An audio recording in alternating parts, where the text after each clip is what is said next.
પ્રથમ તો હું બધા મતદારોને શુભેચ્છા પાઠવું છું કે શરૂઆતની 2 કલાકની અંદર મતદાનનો મને ઉત્સાહ જોવા મળ્યો છે. સાથોસાથ અમે બધી જ બેઠકો ઉપર ભારતીય જનતા પાર્ટીના ઉમેદવારનો વિજય થવાનો નિશ્ચિત છે. સાથોસાથ ગરમીની સિઝન હોવાથી શહેર અને તાલુકાની જનતાને મારી નમ્ર વિનંતી છે કે આજે કદાચ તાપમાન વધુ છે તો બધા શાંતિથી મતદાન કરો અને સમયસર મતદાન કરો એવી મારી, અને ભાજપ તરફી મતદાન કરો એવી મારી સૌને વિનંતી છે.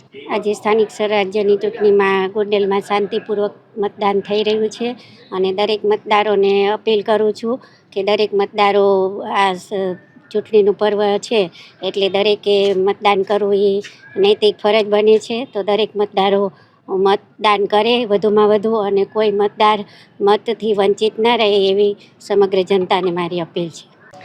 આજરોજ વિજયના વિશ્વાસ સાથે મેં મતદાન કર્યું છે. ગોંડલ શહેર અને તાલુકાની જનતાને હું નમ્ર વિનંતીને અપીલ કરું છું કે આપણે બને એટલું જાજામાં જાજુ મતદાન કરી સમયસર આપણા આજુબાજુના વિસ્તારમાં રહેતા લોકોને સમયસર મતદાન મથક સુધી પહોંચાડી અને વ્યવસ્થિત રીતે મતદાન થાય.